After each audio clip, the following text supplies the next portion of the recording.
The ship carrying the humans arrived on a cold morning. Valkaner Soren stood at the edge of the landing platform and watched it descend through the gray clouds of Desert 7. The transport was small and ugly, built for function rather than beauty. It was very human, he thought.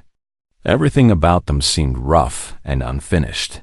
Soren was an Ilori, a species known throughout the galaxy for their calm minds and logical thinking. His skin was pale blue and slightly crystalline, catching the dim light like polished stone. He had served the Galactic Compact for over 200 years. He had seen many species come and go. He had fought beside warriors of all kinds. But he had never worked with humans before. Nobody had. Until recently, the war against the Kethra swarm had changed everything. The swarm was a nightmare made real. They were insects the size of ground vehicles, with razor limbs and acid blood. They did not negotiate. They did not stop. They simply consumed everything in their path. 11 civilizations had fallen to them already. The Galactic Compact was losing, and everyone knew it.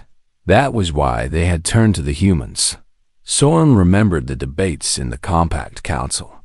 The humans were new to space travel. They had only discovered faster-than-light technology 50 years ago. They were primitive by galactic standards. Their bodies were soft and weak. They lived for less than a century. Many council members had laughed at the idea of recruiting them, but the humans had said yes. They had said yes without hesitation, without demanding payment or territory. They had simply asked where to fight. That had been the first strange thing. The transport landed with a heavy thud. The doors opened and the humans walked out. There were 40 of them, all wearing heavy armor and carrying weapons that looked too big for their small frames. They moved with a strange energy, talking and laughing among themselves as if they were arriving at a celebration rather than a war zone. Soren studied them carefully. They were shorter than Ilori, with soft skin in various shades of brown and pink. They had hair on their heads, which Soren found both fascinating and slightly disgusting. Their eyes were small but bright, constantly moving, taking in everything around them. One of them walked towards Soren. She was female, with dark hair cut short and a face covered in small scars. She moved with confidence, like someone who had walked through fire many times and no longer feared it. "You must be tactician, Soren," she said. Her voice was rough but warm. "I'm Captain Elena Vance. My team is ready to serve." She extended her hand toward him. Soren stared at it, unsure what to do. "It's a greeting," Vance explained with a small smile. "You take my hand and shake it. It means we're friends now. Or at least, not enemies." Soren slowly reached out and took her hand. Her grip was surprisingly strong, and her skin was warm, almost hot. He could feel her pulse beating fast beneath the surface. Humans ran hot, he remembered.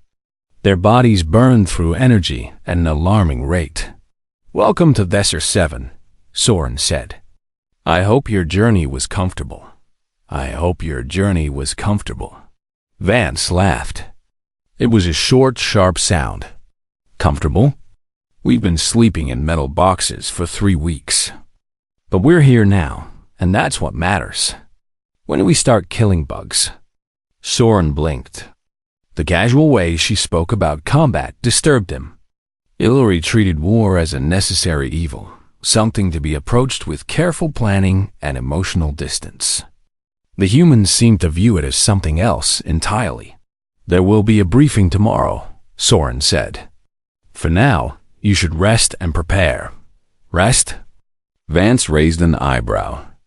"Tactician, we've been resting for 3 weeks. My people are ready to fight right now. Just point us at the enemy." Before Soren could respond, a message arrived on his communicator. It was from High Sentinel Morth, the commander of the combined forces. The message was simple. "Come to my office.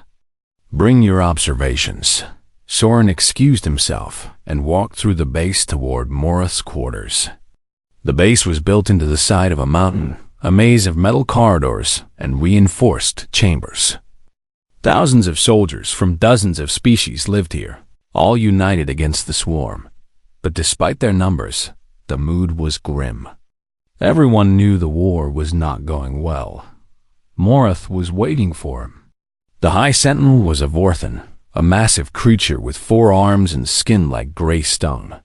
His eyes were black and empty, showing no emotion. Vorthans were perfect commanders because they never let feelings cloud their judgment. "You met the humans," Morath said. It was not a question. "Yes, High Sentinel? They seem eager." Morath made a sound that might have been a laugh. "That is one word for it. Tell me, tactician, what do you know about human psychology?" Soren thought carefully. "They are emotional creatures. They form strong bonds with each other. They have a high tolerance for physical pain. Beyond that, I know little." Morath pressed a button, and a holographic display appeared. It showed a list of text, dense with information. "This is the Compact's psychological assessment of the human species. 17 major anomalies have been identified. 17 behaviors that do not match any known pattern in galactic civilization." Soren read the list. Humans formed emotional attachments to inanimate objects. They deliberately sought out dangerous situations for entertainment. They consumed chemicals that damaged their own bodies. They created art depicting violence and death. They told stories about the end of their world, over and over, in countless variations. "I do not understand," Soren admitted. "These behaviors seem self-destructive." "They are," Morath agreed. "And yet the humans have not only survived, they have thrived. They have fought wars against each other for thousands of years. They have survived disasters that would have ended most species. They adapt, tactician. They endure. And they never, ever give up." The High Sentinel leaned closer, his black eyes fixed on Soren. "Watch them carefully," he said. "Learn everything you can, because there is something deeply wrong with that species. Something that our models cannot explain.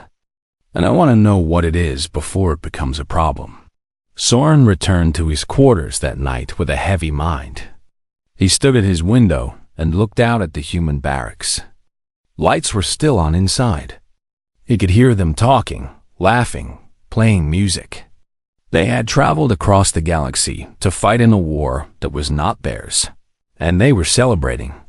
He thought about Captain Vance and her scarred face. He thought about her question, "When do we start killing bugs?" He thought about the 17 anomalies. Something was wrong with the humans. He could feel it in his bones, but he could not yet name what it was. Sleep did not come easily that night. The jungle of Thesser 7 was not a place for living things. The plants were gray and twisted, covered in fungus that spread like disease. The air was thick and wet, filled with spores that could kill an unprotected soldier in minutes. Everything here wanted to consume you. It was the perfect home for the Kethra swarm. Soren moved through the undergrowth with his battalion, his weapon ready. Around him, 50 Olori soldiers advanced in perfect formation. They made no sound. They showed no fear. This was how war was supposed to be fought, with discipline, with order, with cold precision. The humans were different. Captain Vance and her squad moved alongside the Olori, but they did not march in formation.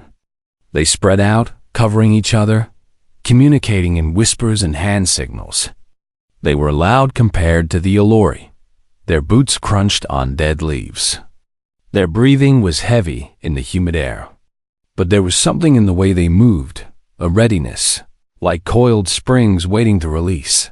The mission was simple. Intelligence had located a Kethra hive node 3 kilometers inside the jungle.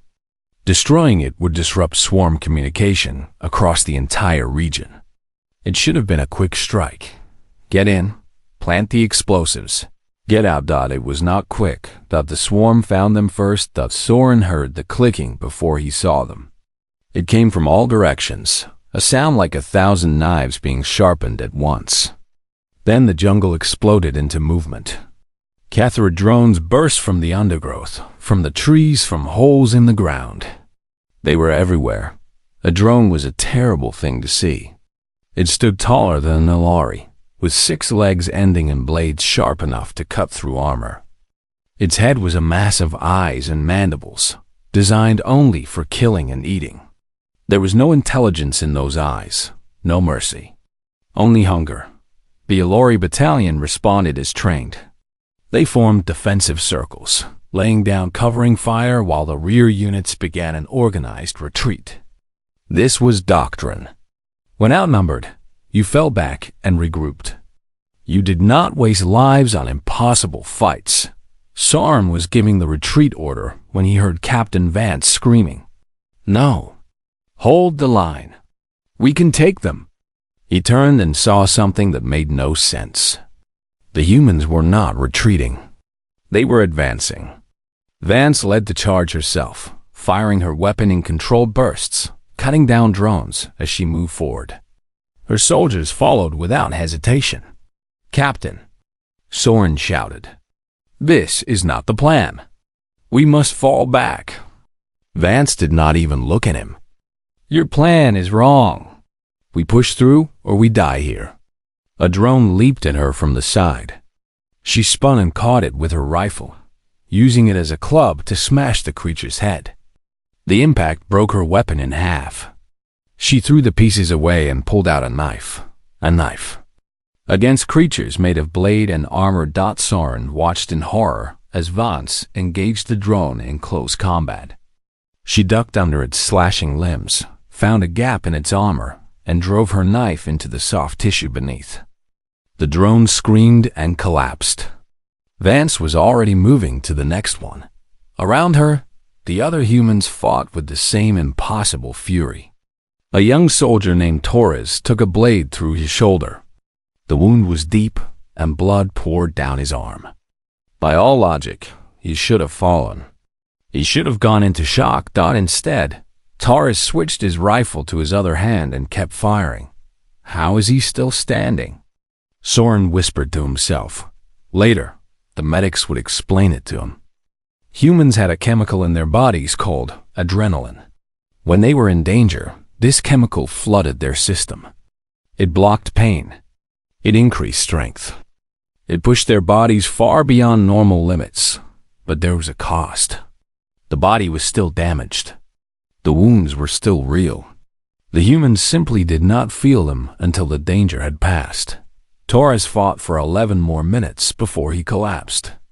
11 minutes with an injury that should have killed him in 2. The battle lasted an hour. The Ilori held their defensive positions and provided covering fire while the humans carved a path through the swarm. When it was over, the ground was covered with dead drones. The hive node was destroyed. The mission was a success. Soren walked through the aftermath in a daze. He counted the bodies. 12 Ilori had fallen, all from the initial ambush. The humans had lost 3, with 7 more wounded. But those numbers did not tell the whole story. He found Captain Vance sitting on a fallen tree, a medic wrapping bandages around her arms. She had cuts everywhere, some deep enough to show bone. Her face was pale from blood loss, but she was smiling. "Good fight," she said when she saw him. "Your people did well, tactician." Solid covering fire. "You are injured," Soren said. "Badly. I've had worse." She flexed her fingers, testing her grip. "This is nothing. 3 of you soldiers are dead." The smile faded from her face. For a moment, Soren saw something else in her eyes. Something deep and painful. But then it was gone, locked away behind walls he could not see. "I know," she said quietly. "Hernandez, Kim, and Davis. They were good soldiers. Good friends." She stood up, wincing at the pain. "We'll honor them tonight. Then tomorrow, we'll keep fighting." That's what they would have wanted. Soren wanted to argue. He wanted to tell her that this was not how war should be fought, that soldiers were not meant to throw themselves into death with such abandon, that there had to be a better way. But he said nothing, because deep down, he knew the truth. Without the humans, the mission would have failed. The Ilori doctrine of careful retreat would have led them to their deaths. The swarm would have hunted them down one by one. The humans had saved them all. That night, Soren returned to his quarters and opened the file he had created. Psychological irregularities, human combat behavior. He stared at the empty page for a long time, trying to find words for what he had witnessed. Finally, he wrote, "Humans do not fight like other species. They do not calculate odds. They do not weigh their lives against tactical objectives. When pushed to the edge, they become something else. Something that ignores pain, ignores fear, ignores the basic instinct for survival. I do not know what to call this. It is not courage. Courage implies the presence of fear. The humans I saw today were not afraid. They were something else entirely. Something I do not yet understand." He saved the file and closed his eyes. Outside, he could hear the humans singing. They were mourning their dead, but they did it with music and laughter and tears all mixed together. It was strange and beautiful and terrible. Soren did not sleep that night either. The week after the jungle battle was quiet. The swarm had pulled back, and the compact forces used the time to rest and rebuild. For the Ilori, this meant meditation and silent reflection. For the humans, it meant something very different. Soren watched them from a distance at first. He told himself it was research, part of his duty to understand these strange allies. But the truth was simpler. He could not look away. The humans did everything with intensity. They ate like they had been starving for years, piling their plates high with food and devouring it with obvious pleasure. They exercised until their bodies were soaked with sweat, pushing themselves to exhaustion and then laughing about it afterward. They played games that involved hitting each other with padded sticks. And they treated these games as seriously as actual combat. And always, there was the black liquid. Every human seemed to carry a cup of it. They called it coffee, and they drank it constantly, like it was water or air. Soren tried a small amount once. It was bitter and harsh, and it made his heart beat too fast for hours afterward. He could not understand why anyone would consume such a thing voluntarily. "It keeps us awake," Sergeant Kowalski explained when Soren asked.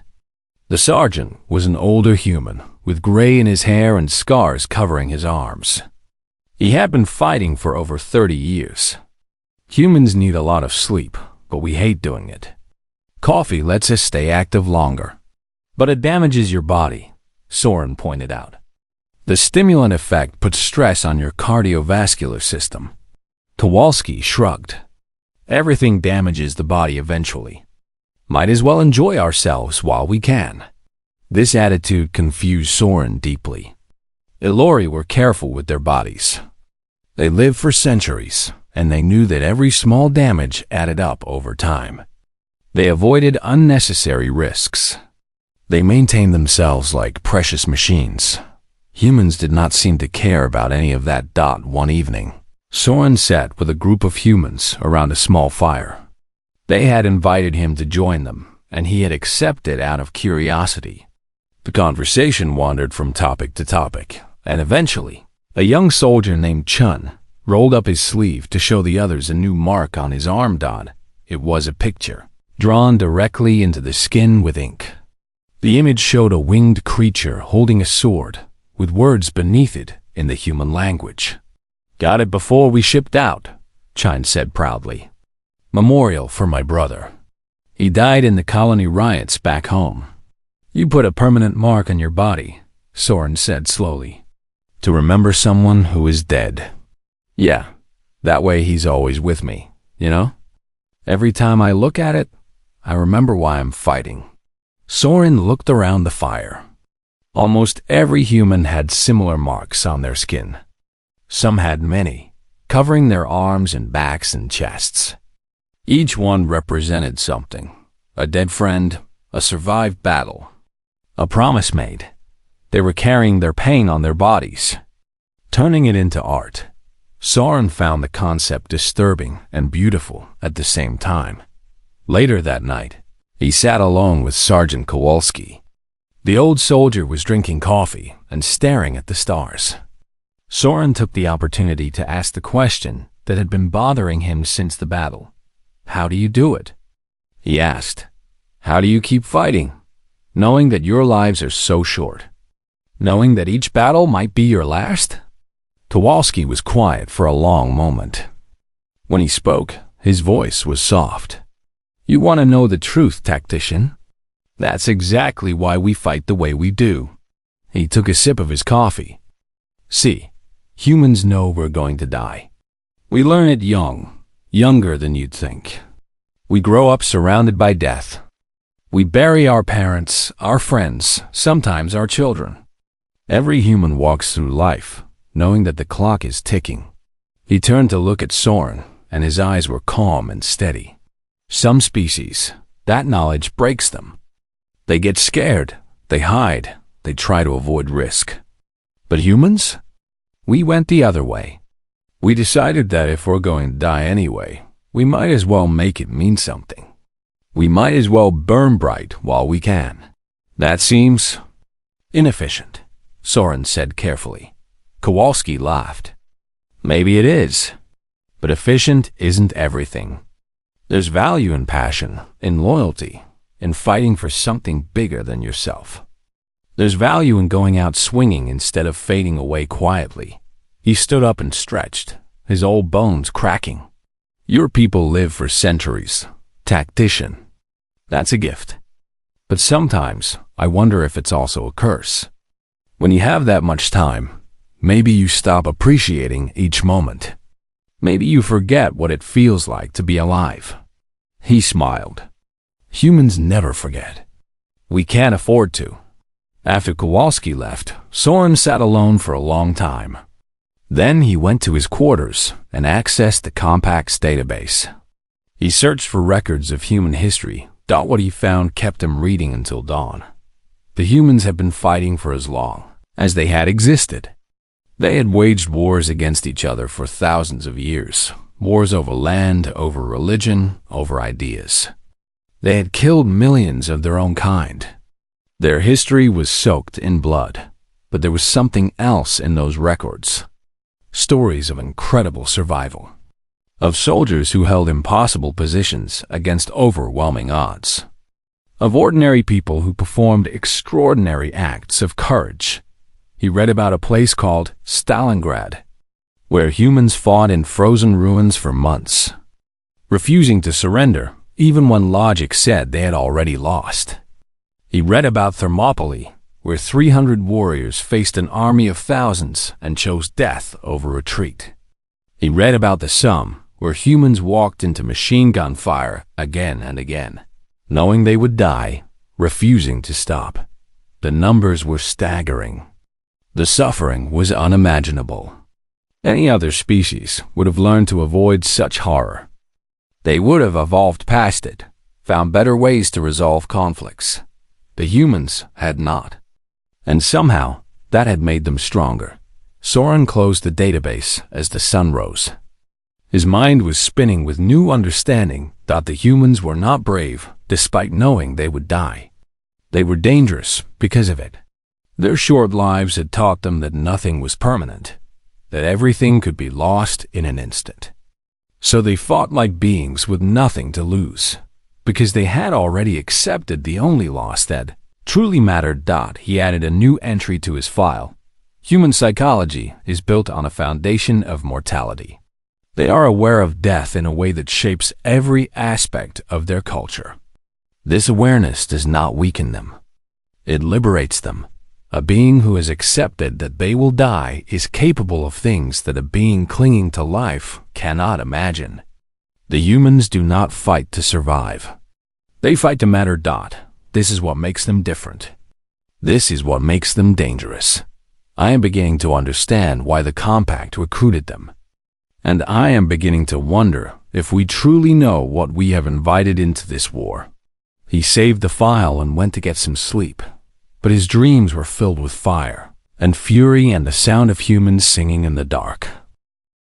The assault on the Kethra High Fortress was supposed to be the turning point of the war. 5,000 Compact soldiers from 12 species launched a coordinated attack on the swarm's main stronghold. The plan was perfect. The intelligence was solid. Victory was calculated at 73%. Probability. The calculations were wrong. The swarm had been waiting for them. The moment the Compact forces entered the fortress, the trap closed. Tunnels collapsed behind them. Reinforcement routes were cut off. Thousands of drones poured from hidden chambers. Far more than any intelligence report had predicted. Within 3 hours, the assault became a massacre. Soren fought alongside his remaining soldiers in a chamber deep inside the fortress. The walls were covered in the strange organic material the swarm used for everything, pulsing with dim light like the inside of a living creature. Around him, bodies lay in heaps. Compact soldiers from a dozen worlds, their blood mixing on the floor. The retreat order came through the communication channel. High Sentinel Morth's voice was calm, as always, but even he could not hide the defeat behind his words. All units, fall back to extraction point 7. This position is lost. Repeat, fall back immediately. Calculate your routes for minimum casualties. Soren began organizing his surviving soldiers when Captain Vance's voice cut through the channel. Negative. We have 300 soldiers trapped in the lower tunnels. We can't leave them behind. There was a pause. Then Morth's voice came back, cold and precise. Captain, I have calculated the probability of successful rescue at 4.7%. The resources required would result in unacceptable additional losses. Those soldiers are already dead.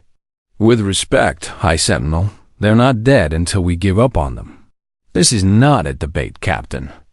I am ordering a full retreat. Acknowledge. Another pause. Longer this time. Then will be the 4.7%. The channel went silent. Soren found the humans gathered in a side corridor. There were 28 of them left from the original 40. They were checking their weapons, counting their ammunition, preparing for what could only be a one-way mission. Their faces were calm, almost peaceful. Captain Vance looked up when Soren approached. Tactician, you should fall back with the others. This isn't your fight. You are going to die, Soren said simply. All of you. The probability. I know the probability. Vance finished loading her rifle and stood up. Doesn't matter. Those are our people down there. Maybe not human, but they fought beside us. They trusted us. I'm not leaving them to be eaten alive. This is illogical. You cannot save them. You will only add to the death count. Something flickered in Vance's eyes. Anger, maybe? Or pity. You still don't understand, do you? She shook her head. Logic isn't everything. Sometimes you have to do the right thing, even when the numbers say you can't win. Sometimes the only victory is refusing to give up. She turned to her soldiers. Anyone who wants to fall back, now's the time. No judgment. This is volunteer only. Nobody moved. Not one single human took a step toward the exit. Young private, barely more than a child, was writing something on a small piece of paper. Soren watched him fold it carefully and tuck it into his armor, next to his heart. What is that? Soren asked. Letter to my mom, the private said. He was smiling. Just in case. She worries about me. Something broke inside Soren. A wall he had built over 2 centuries of logical thinking and emotional control. He looked at these strange, fragile, impossible creatures, and he made a decision that no calculation could justify. I am coming with you, he said. Vance studied him for a moment. Then she nodded. Welcome to the squad, tactician. Try to keep up. What followed was the longest 18 hours of Soren's life. They fought their way down through the fortress, corridor by corridor, chamber by chamber. The swarm came at them in endless waves, but the humans never slowed down. They moved like a single organism, covering each other, supporting each other, refusing to leave anyone behind. Soren watched a soldier named Rodriguez take a blade through his chest. The wound was fatal. Everyone knew it, but Rodriguez kept fighting. He held a narrow corridor by himself for 7 minutes, allowing the others to advance before finally collapsing. He died with his weapon still in his hands and a smile on his face. He watched Chun throw himself onto a drone that was about to reach Captain Vance, using his own body as a shield. The drone's blades cut him apart, but it gave Vance the second she needed to destroy it. Chen was dead before he hit the ground. He watched Sergeant Kowalski, the old soldier, fight with wounds that would have put any Ilori into emergency shutdown. The sergeant had lost 3 fingers and had a hole in his stomach, but he kept moving, kept firing, kept pushing forward. When someone tried to help him, he shoved them away. "I'm fine," he growled through bloody teeth. "Save it for someone who matters." They reached the trapped soldiers after 14 hours of continuous combat. 300 beings from 7 different species, wounded and desperate, waiting to die. When they saw the humans, they did not understand. They did not believe. "You came back," a Vorthan commander said, his voice filled with wonder. "The order was to retreat. Why did you come back?" Vance was covered in blood and dirt and sweat. She was limping from a wound in her leg, but her voice was steady. "Because we don't leave people behind, ever. Now get up. We're going home." The journey back was even worse. They were carrying wounded, moving slowly, fighting every step of the way. The swarm threw everything it had at them, trying to stop them from escaping. The humans would not stop. They would not stop. 9 more humans died in those final 4 hours. They died holding the line so others could escape. They died pushing forward when everyone else wanted to give up. They died screaming defiance at an enemy that could not understand why these small, soft creatures refused to break. When they finally reached the extraction point, the sun was rising. Soren stepped out of the fortress and felt the cold air on his face. Behind him, the surviving soldiers emerged one by one. Compact members who should have died in the dark, walking into the light because 28 humans had decided that numbers did not matter. Only 19 humans walked out. That night, the survivors gathered in silence. The compact soldiers watched as the humans performed their morning ritual. They did not understand all of it, the songs, the tears, the laughter mixed with grief. But they watched, and they remembered. Soren stood next to Captain Vance. She was staring at the sky, her face unreadable. 9 more, she said quietly. 9 more letters to write. 9 more families who will never see their sons and daughters again. You saved 300 lives, Soren said. Your soldiers died as heroes. Vance turned to look at him. Her eyes were wet, but her voice was hard.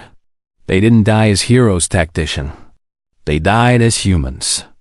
They did what any of us would do. What we've always done. She wiped her face with the back of her hand. We don't leave people behind. We don't give up. We don't quit. No matter the cost. She walked away, and Soren let her go. He stood alone for a long time, watching the stars. He thought about probability and logic and acceptable losses. He thought about everything he had believed for 200 years. And then he thought about 19 humans who had walked into death to save. People they barely knew. And he wondered if maybe, just maybe, he had been wrong about everything. The Void War ended 6 months after the fortress assault.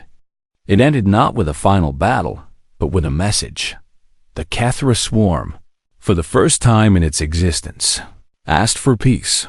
Soren was present when the Compact Council received the transmission. The entire chamber fell silent. The swarm had consumed 11 civilizations. They had never negotiated.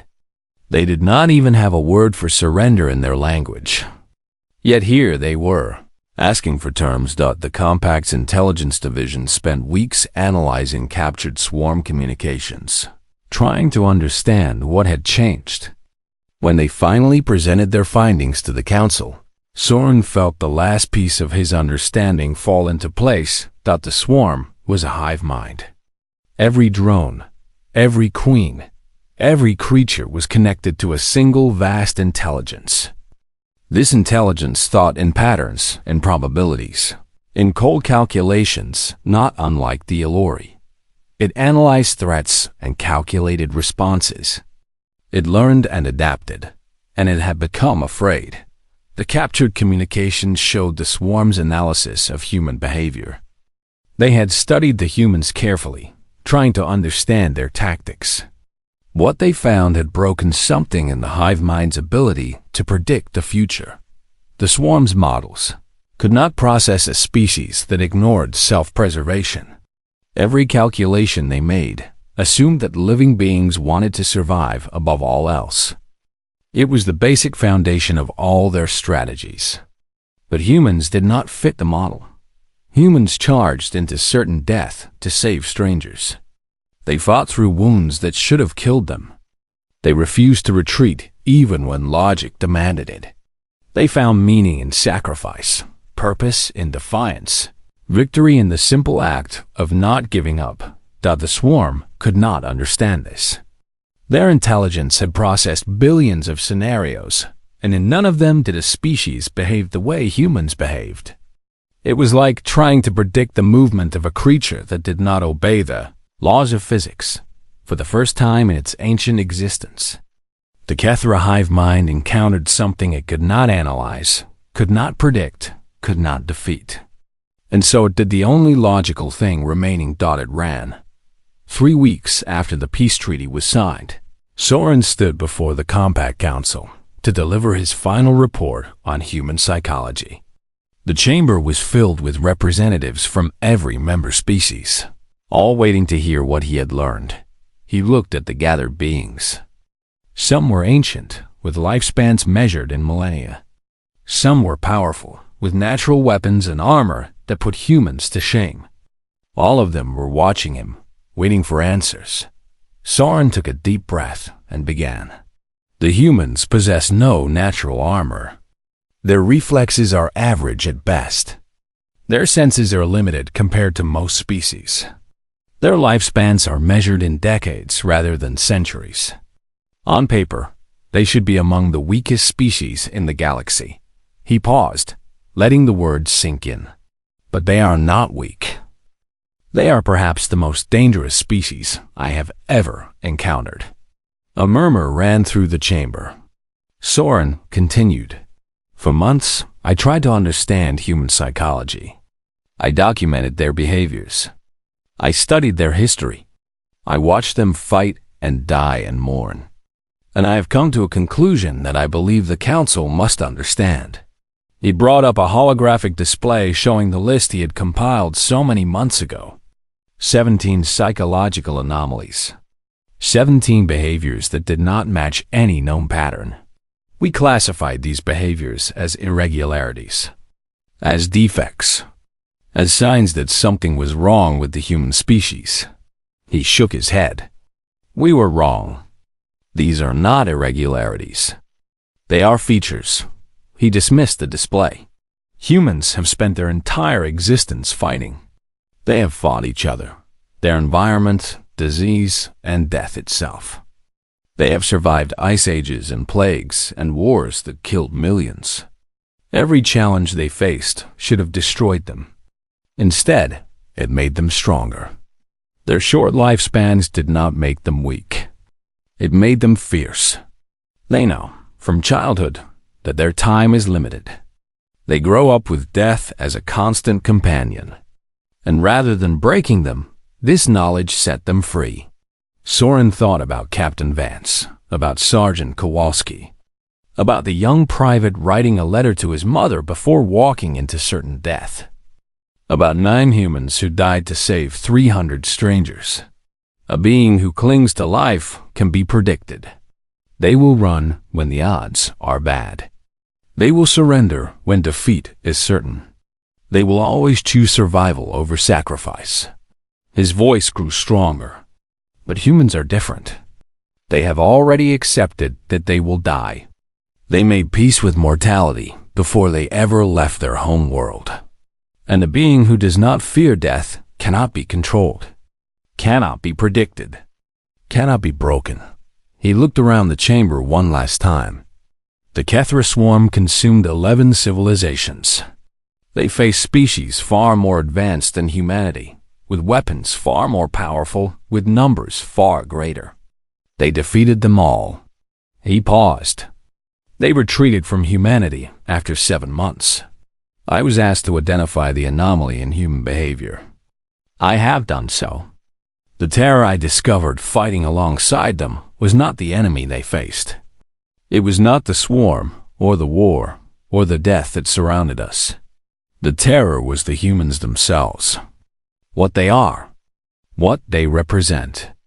The simple, undeniable fact that the universe produced a species that turns its own mortality into a weapon.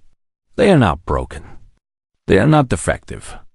They are exactly what they need to be. And we should be very, very glad that they chose to be our friends.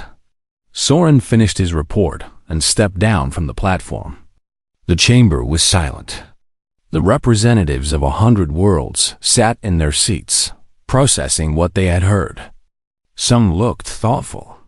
Some looked afraid. All of them were looking at the human observers sitting in the gallery. 2 weeks later, Soren received a message from Captain Elena Vance.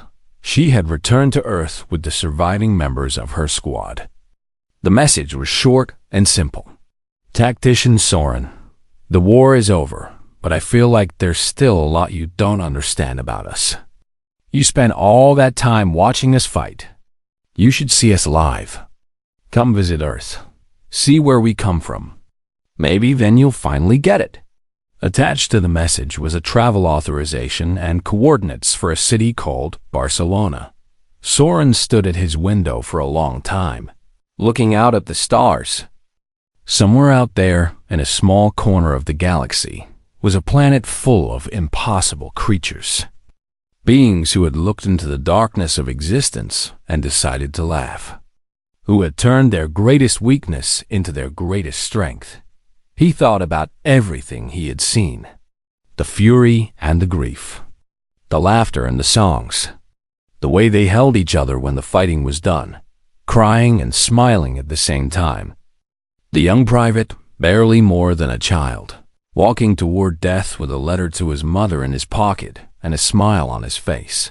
He thought about what it meant to be human. To live fast and burn bright. To find meaning in a universe that offered none. To stand against the darkness, not because you would win, but because standing was its own kind of victory. Soren made his decision. He packed a small bag and submitted a request for leave. The approval came through within the hour. Apparently, he was not the only one curious about humanity's home world. As his ship left orbit, Soren looked back at the station that had been his home for so long. Then he turned and faced forward, toward Earth, toward the unknown. He did not know what he would find there. But for the first time in 200 years, he was not approaching a new experience with calculation and analysis. He was approaching it with something else. Something the humans had taught him. He was approaching it with hope. And somewhere deep in his crystalline chest, in the place where Elori kept their most guarded emotions, Soren realized that he was no longer afraid of these strange, terrible, wonderful creatures. He was honored to have fought beside them. He was honored to call them friends, and he could not wait to see what else they would teach him.